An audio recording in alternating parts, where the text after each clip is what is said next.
Welcome back to the Podcast Digest, folks. My name is Dan Lizette, and I want to thank you again for taking the time to listen each week and to share this show with your friends. There's really been an outpouring of support lately for the show, and it warms my heart to know that you've been enjoying what I've been doing lately, especially with the most recent interview series. And that series is going to continue today with a very special guest. Back on October 30th, 2014, on episode 10 of the Podcast Digest, I recommended a show to you called Criminal. Criminal was the first show I discovered in my search here on the Podcast Digest, where I literally went back to their first episode in January of 2014 and listened to each monthly installment in succession. Yes, Netflix style, binge listen to them all. Afterwards, I knew I wanted to tell you guys about that show back on episode 10, and today I'm extremely grateful and humbled to be joined by the host of Criminal, Phoebe Judge. Welcome to the Podcast Digest. Oh, thanks for having me. It's really great to have you and to have a chance to talk to one of the podcast creators that I think is doing some of the best work out there. But before we talk about the show, I'd like everyone to get to know you just a little bit. Can you tell us a little bit about yourself and your background? Sure. Well, I have been in kind of public radio for my whole background, and I'm still in public radio. I've been a reporter and a producer and a host, and right now I'm a host and reporter still at North Carolina Public Radio, which is WUNC. So I spend my day live on the air and also doing kind of long-form interviews. And then I do Criminal at night and on the weekend and everything else. But I've been around public radio and around public radio stations, be they big or small and all over, for I don't know, almost 10 years now. And from this experience, I imagine, Criminal was born. How did you come upon this concept, this idea? What was the genesis of the origin of the show? I was working on a national show called The Story with Dick Gordon, and I was working as a producer on that show, and I would sit in and guest host for him and do on-air spots. And I was working with a great group of people. Two of those people, Lauren Spohr and Eric Mennel, we were all producers on the show. When the show was canceled, we decided that we would start something else. Lauren and I had been talking for a while about finding a podcast, finding a show, a podcast, something that I could host. And it was her idea to come up, it was her idea to do crime. You know, she said to me one day, public radio people like crime, but there's no crime show on public radio. And this stuff is rich. We're never going to run out of ideas. And there seemed to be at that point, there wasn't anyone that was doing exactly what we wanted to do, and so we thought this is a perfect topic, and she said, let's do crime. We brought Eric on, and that's how Criminal was born. And so this is something all of you are sort of doing in your spare time, in the evenings and weekends. Would you consider it a passion project? You'd have to be pretty passionate for as much time as it takes, but yes, I mean, it's certainly, when we started out, we all have full-time jobs. Eric is now working in New York, and Lauren is a teacher at Duke, and I'm on the air every day. So yeah, it was something we all wanted to continue to explore, stories that were a little bit longer. And we wanted to have I think we were excited about getting to do whatever we wanted to do. So it's certainly been a passion project, and I think one thing, though, is that we were always pretty serious about it. When we started the show, our first episode came out January 29th of last year. We committed to each other that we would put one out every month, and that we would stick to that, and that we would have a website and a Twitter, and we would really think about this in a way that we believed, hopefully, the show would grow. And I imagine that I can tell you as a passionate listener of the show, it is one of those, on those monthly releases, there are very few shows. Now, I'm a huge podcast fan, but there are very few shows that literally, when they pop into my feed, I literally get excited. I literally download it immediately, slide it to the top of the playlist, and I can't wait for what I'm about to hear. And I want to talk about the show, of course, and I thought one of the best ways maybe to do that was to go through some of my own personal favorite episodes and sort of have you kind of tell us about them a little bit, because some of these stories are amazing. And folks, if so far in this conversation you not already sought this out in iTunes or in your app search catalog at this point, do so, because some of these stories we're about to talk about are unbelievable. And the best place to start this conversation, you mentioned it already right from the get-go, Phoebe, was episode 1. It's entitled Animal Instincts, and that was the hook for me. And actually, in preparing for the conversation, I read that comment from somebody else talking about this being the hook for me. Tell the folks a little bit about this episode, what it's about, and how this came to be. Well, this is an episode that really focuses around the murder of Kathleen Peterson. Her husband, Michael Peterson, was charged with her murder, went to prison for it, but a few years later, a neighbor of the Petersons came up with a theory. It's called the owl theory. And he tried to explore the potential fact that Michael Peterson did not kill his wife, but that an owl had attacked Kathleen Peterson. And this attack had caused her to run inside and fall. And that's what had killed her, not the husband. And so really it's the story of the murder, but more so it's the story of this one man who comes up with this theory and in some ways is ostracized because of it, but won't let it drop. So that's kind of what that first episode is about. And that's actually, that story came about because I had heard once that owls sometimes attack people, usually runners, but they'll come down, swoop down, and hit people on the head with their talons. And I heard a story about a woman here where I live that's happening to her. And I was fascinated by and terrified by that idea. And so I started looking into it and ended up finding out that this does happen. There was a rash of these attacks in Maine. We just heard last week that there had been happening in Oregon. So that's how the whole story came about. And it's an amazing story. This was one of the ones that I literally handed my phone to my wife and said, "You've got to hear this. You're not going to believe what this story is about." And it was completely enthralling. Let me ask you this, insider sort of conversation. I think I re-listened today, and I believe that that portion of this episode ends with there was still something to be considered on if the defense was going to adopt or explore the owl theory. Has there been any updates on that at all? Well, Michael Peterson is out of jail right now for another reason, and that's because there was, I believe, some evidence tampering with someone who worked in the lab. So I don't, the truth is that the defense here, which we tried to contact, of course, I don't know if they've ever seriously considered putting up the owl defense. It sounded completely reasonable to me. Yeah, well, I think that's why I like the episode too, because whether you think this idea is absolutely nuts and just the craziest thing you've ever heard, which I think it could be a little nuts, but there's maybe it makes you believe for a second, could this be possible, right? I mean, I think the interesting thing for me is I don't care if 90% of your brain believes this. I don't care if you believe it at all, but I like the idea of hearing a story and maybe 0.5% of you says, even if 0.5% says, maybe this could be a possibility. I like when that happens to me when I listen to a story and when I'm a little confused. And so I think that's what we were hoping for with this one. And it was a great first episode. It literally was that hook, that's for sure. So you guys started this enterprise. Obviously, you guys had lots of background in the production and assembly of stories, so to speak. But when you guys were starting this enterprise, what was this process like? How many weeks were we looking at something like this to be assembled before that initial launch? Well, I think that we got a couple episodes in the can before we released. We kind of had already finished episode 2.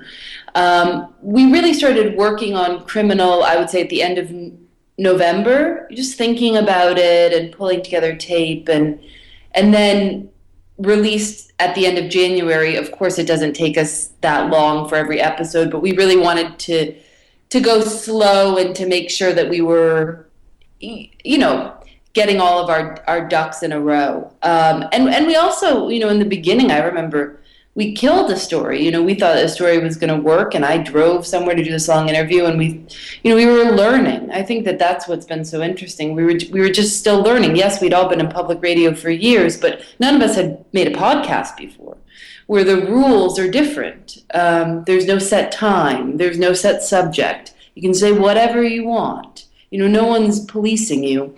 And so I think it took us a while to feel confident before releasing that first episode. We really wanted it to be really good. And I think this episode, and please correct me if I'm wrong, because I could be misremembering, but I believe this was one of, if not the only, one of the few times you guys actually did multiple stories in an episode, correct? Yeah, absolutely. And that was part of the learning curve too. I love that little piece that Eric did at the end of the Owl episode. I think it's incredibly well written. I love hearing it. But we realized, I think, right after this is too much work, and really we were thinking about it. And I think we were thinking about it like a show, right? It's a show. You have to have a number of different elements, and then we realized, no, we don't. This doesn't have to be a fully completed show with elements, and this can just be one story. And we learned that quick, which made our lives a little easier, I think, just in terms of the labor. But we were just learning. And then on future episodes, with that singular story focus, it was hit after hit after hit as far as I'm concerned. And as I mentioned, I could talk about a lot of them. And I know that this one was actually, at least a lot of the main focus was done by Eric Mennel on episode 5. But I was so intrigued by it. In fact, I went down the Google search hole again this afternoon listening to this. And I just want to kind of talk about it a little bit. It's called Dropping Like Flies, episode 5. And it was about the Venus flytraps in North Carolina and so on and so forth. Tell us a little bit about that episode. Well, Eric had found this crazy article. I mean, Venus flytraps only grow natively in the wild in North Carolina, where we are, which is just lucky.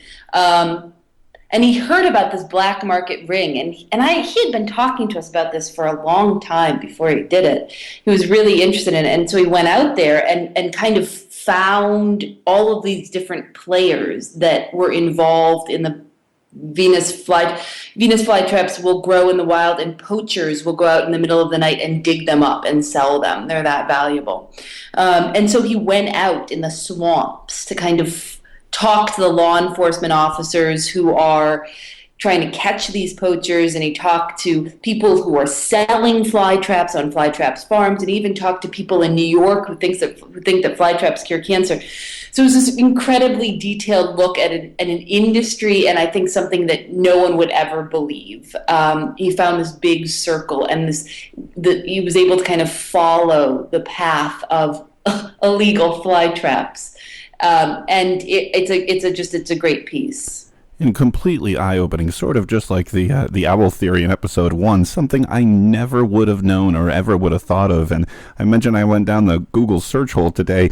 I found this the dealer in New York, who I guess is responsible or didn't claim to be responsible for a lot of the buying up of the extract from the Venus flytraps, and I found their website, and they're still selling products, and they put their A+ Better Business Bureau rating right on the front of their page. Extraordinarily interesting. I just kept going and going, and this was after re-listening to the episode.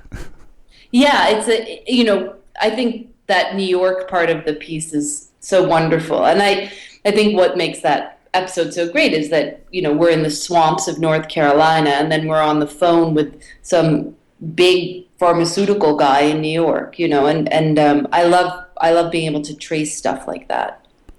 It was definitely one I had to make my list, and I wanted to ask you about. The next one that did was another extraordinary look at something that you never really hear about, and I think this is how you introed the show. This is episode 6. We Lost Them, that focused in on some family members of victims of a shooting.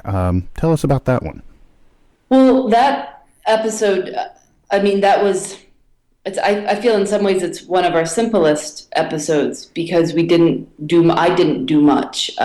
Just let Will Corcoran tell the story. It's a horrible story, and it is, many people probably heard about this last spring. Fraser Glenn Cross, Fraser Glenn Miller, he goes by both names, like former KKK head, walked into a synagogue in Kansas and killed 3 people. 2 of them were grandfather and grandson. And Will Corcoran was the son of one of the men who was shot and the uncle of the other. And so he got a phone call saying, not only is your father dead, but Reet, who was his young nephew, is also, has been shot. What we wanted to do was to follow the story, to let him talk and to give this look at what it must be like. And because so few of us ever, thankfully, have to get a phone call like that. But I think many of us probably dread it or have thought about what that might be like if we got a phone call saying that the worst thing on earth had happened. And we just followed what happened to him. And the interesting thing about Will Corcoran and what the Corcoran family did, and what I never knew, is that a lot of times, apparently, from what Will told us, the family doesn't have much say. The hospital is making decisions and the police are releasing information. The Corcoran family decided that they wanted to tell the story of these 2 family members who had died and own their legacy. And so that's what they did. And we follow the hours and the preceding day after this shooting and find out what the Corcoran family did to own their own story.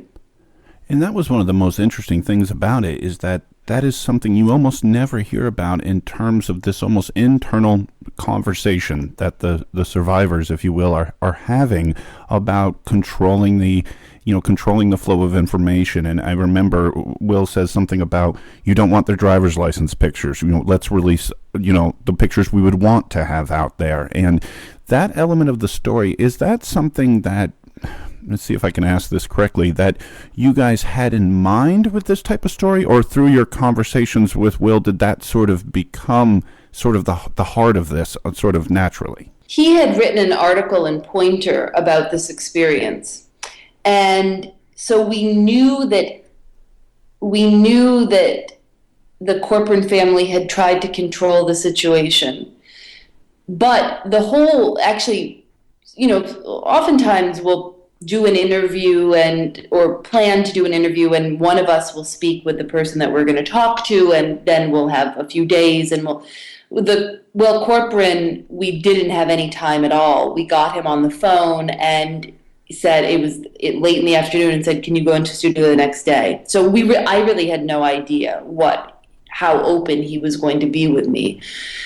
And so that was surprising. The details that he shares in that, these incredibly stark details, was very surprising. And I also think that one of the most important parts of that piece is Will's telling of the story, but also to hear the raw tape of Reet's mother, Will's sister, talking immediately very soon after Reet, her son, had died and her father had died, at a press conference about Reet and about the decision to donate his organs.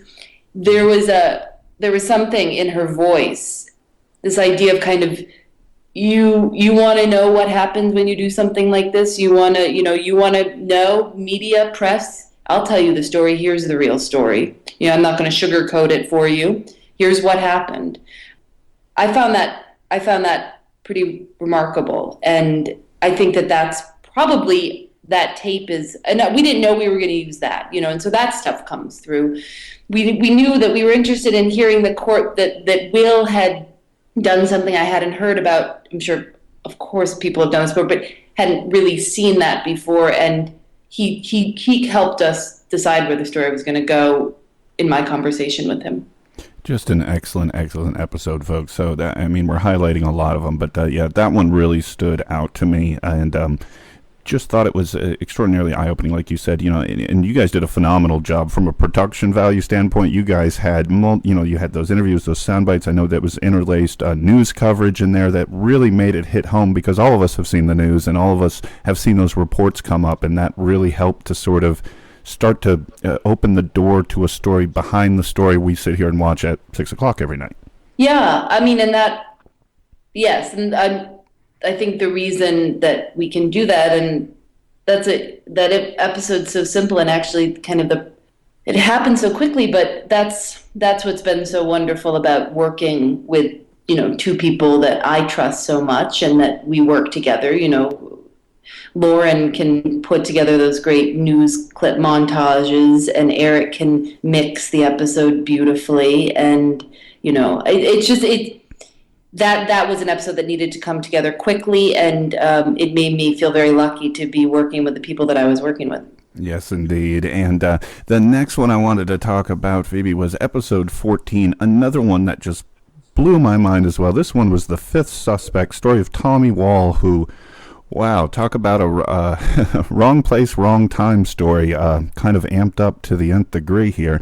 Can you summarize for our listeners what this episode was about? Yes, Tommy Wall was arrested in June and charged with child pornography, sex with a minor. I mean, the worst stuff that you could be charged with. And the interesting thing about this case, and then he was released from jail more than 100 days later because a mistake had been made. But he spent 100 days in jail, labeled as a child pornographer. But he was watching the news one night and he saw his picture come up. Someone called him and said, "Tommy, your picture's on the television. They're saying that you're involved in a child sex ring." He said, "What are you talking about? How could I? What? What are you talking about?"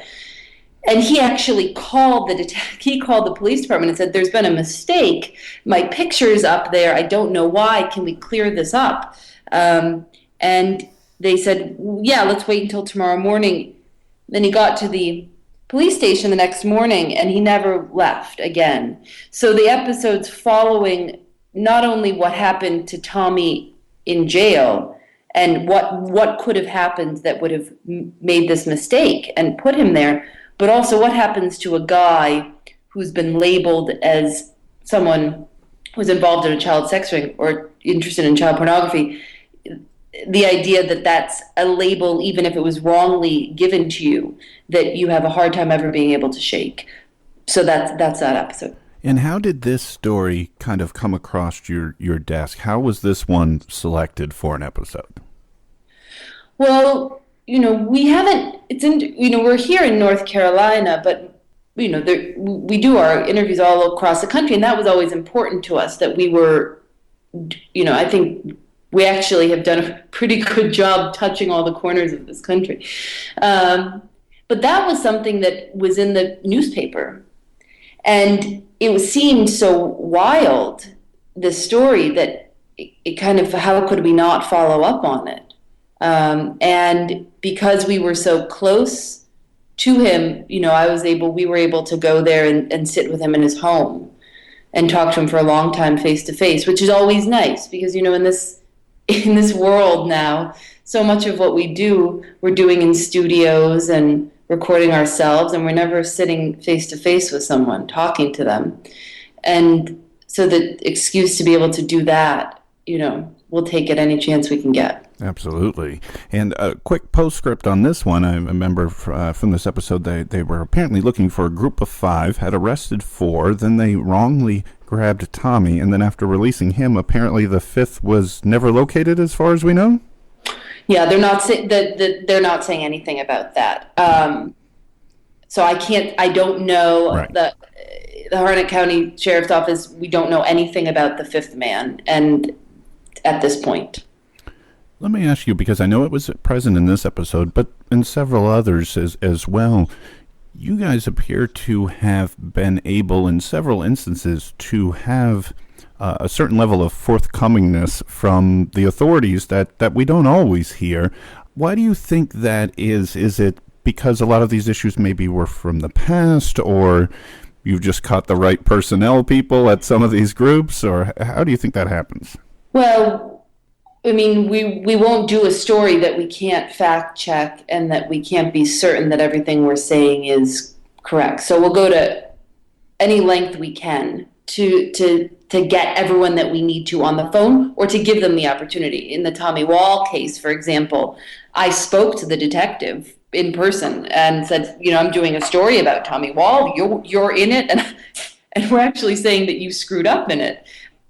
Will you talk to me? And he said he couldn't speak because of pending litigation. So, that was that. But we will make every effort that we can. We want to. I would have loved to have spoken with Detective Bird on the record, and so we find that to be very important. Now, I don't know if we're lucky. I don't know, but if we can't talk to everyone, if we can't make sure that the story plays out, if we can't find the documents X, Y, Z, we're not going to do the story, so it wouldn't be an episode of Criminal.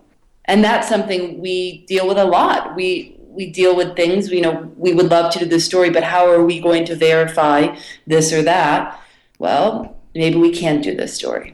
And maybe that's because I'm just seeing the ones that have been successful, like you said, that you've been able to fact check and verify and get all sides of the story. I just, as a regular person, so to speak, not with, one foot in this world very often, it seems like that's always the no comment, we can't talk about it, that type of approach seems so common. But apparently sometimes, you're able to get what you need to tell the story.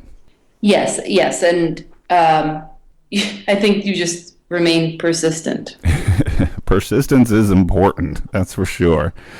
Speaking of persistence, I think that's a great segue to the very last episode I wanted to talk a little bit about, and this one to me was just a pile of fun. I love this episode. This was another one that I handed over to my wife and said, you got to hear it. When I re-listened to it today, it was just as enjoyable this time. Episode 15, He's Neutral, or as I've now referred to it as, the Buddha episode. Tell folks about this one.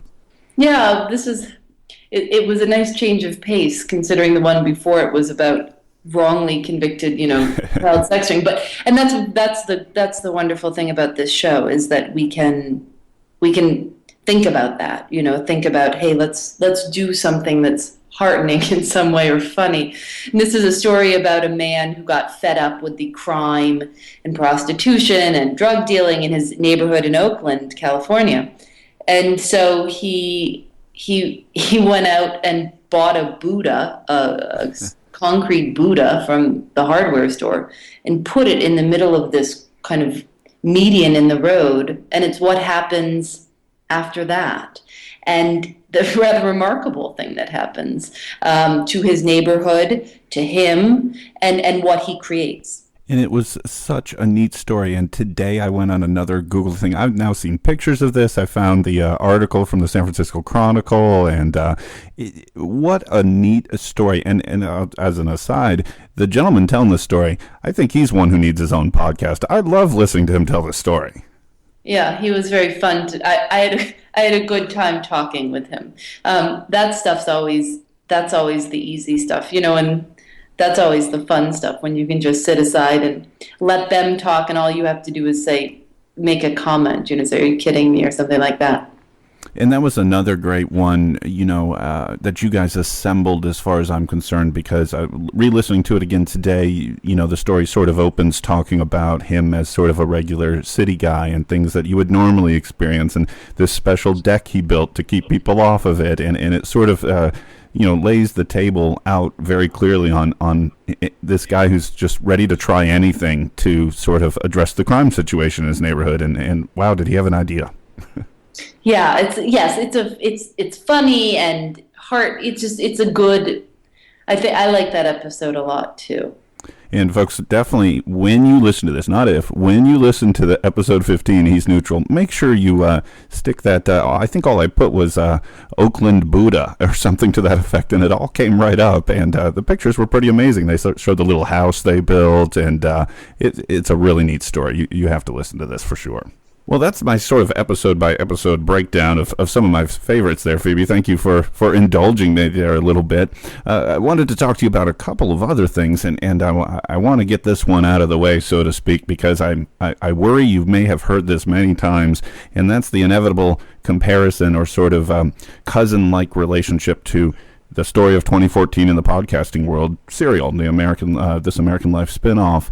And after the explosion of Serial, that's actually how Criminal was brought to my attention because of those "if you liked this, then you'll like this" deals. I'm sure you've been across that bridge before. What has that experience been like for you guys? Has this been beneficial or something that's kind of a thorn in the side, or what are your thoughts? Oh, no, certainly not a thorn in the side. I mean, I think Serial absolutely brought many listeners to Criminal. And, as I've said, I say a lot, I listened to Serial like everyone else in America, apparently. And I loved it, and I followed it, and I think it was a great thing. The only thing I hasten in talking about Serial is to ever say that these two shows could be compared in any way. Right. I would never feign to think that I could say that about Criminal. Serial was just such a remarkable amount of work. They worked for a year on this one story. I can't even imagine what that must be like, the resources and the time and the energy. And it was just a tremendous amount of work. And I look forward, like everyone else, to what they do for season 2. But, certainly we benefited in the sense that people would tweet. We often saw tweets, hey, waiting for Serial next week, get your crime fix by trying out Criminal and such. People would say that a lot. We would hear that a lot. And so certainly Serial helped Criminal. Serial helped the whole podcasting world. Serial helped push podcasts more into the mainstream. And so while I'm appreciative of it for Criminal, I think I'm more appreciative of it just in getting podcasts on the map and the great quality of work, not speaking about my show, speaking about all the other wonderful shows out there that are doing such high quality stuff. And if Serial could push someone to look at any of the other wonderful podcasts, that's great, and it helps everyone who's trying to get their work heard. So yes, that's my thoughts on Serial and on the great work that show did.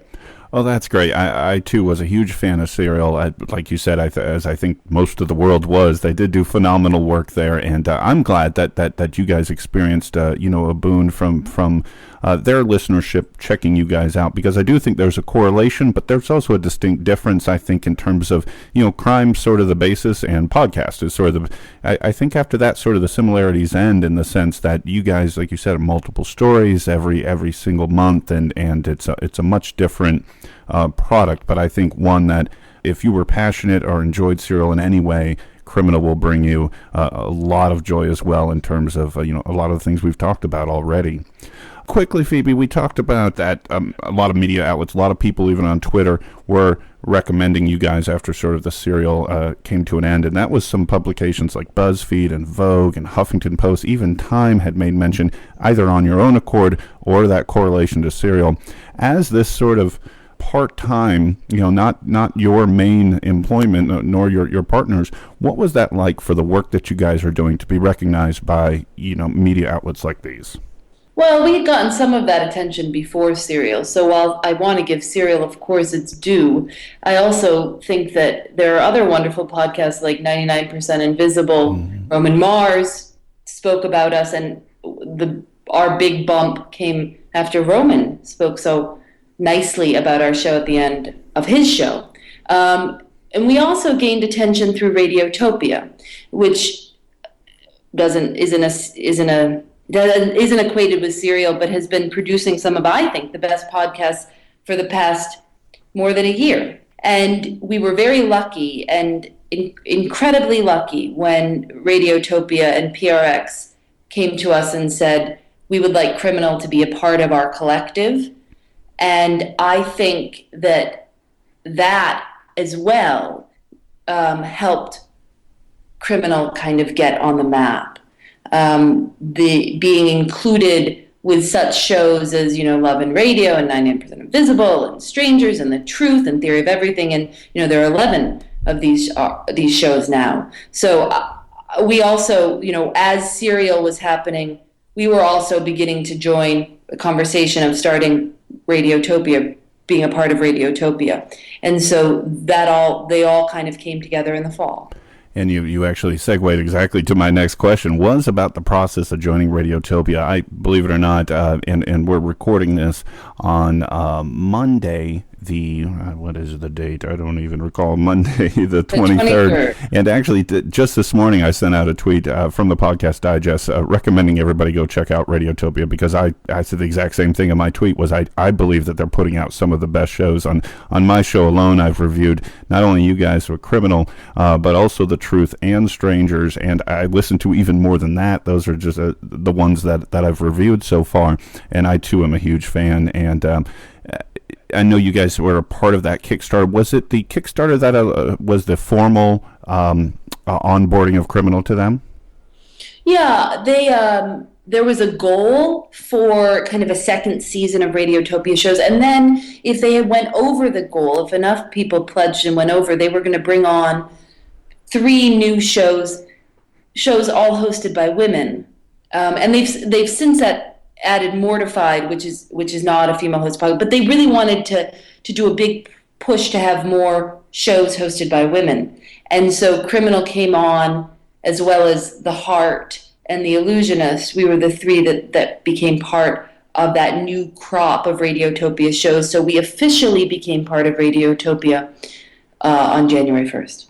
And those 2 are 2 additional shows that are excellent as well. I've done every one of The Illusionists and just started with The Heart, but I also recommend those as well. Great work. Radiotopia, I don't think there's a bad show. I've also been getting into Mortified as well here lately, and that's just over the top with some of the stories that you've got to hear to believe as well. So they definitely do great work over there with Radiotopia. For the future, because I know everyone listening right now is jumping on that subscription bandwagon here, Phoebe, what will those folks see in the future from Criminal? Any previews you can give us, or general plans or ideas for 2015 and beyond for the show? Sure. Well, I mean, the big thing is that we've increased our production. So we're now every 3 weeks, not every month. So there's more Criminal to listen to. And the great thing about being part of Radiotopia and receiving funding, which we never had before, we did it for a year just out of our own pocket. So receiving some funding now means that we can travel for stories. And it means that we can work with some of the people that we really admire in this radio world and work with them to bring some of their stories to Criminal. So I think that the best thing that's going to happen for Criminal is just there's going to be more Criminal. And that's already started and will continue to now release every 3rd Friday. And who knows, maybe that will even go up more. I would love it, and I imagine a lot of people listening would love it too. I'm a huge fan of the work you guys are doing over there on Criminal and all of Radiotopia, as I mentioned. Phoebe Judge, will you please tell folks how they could find the show or learn more about what you guys are doing?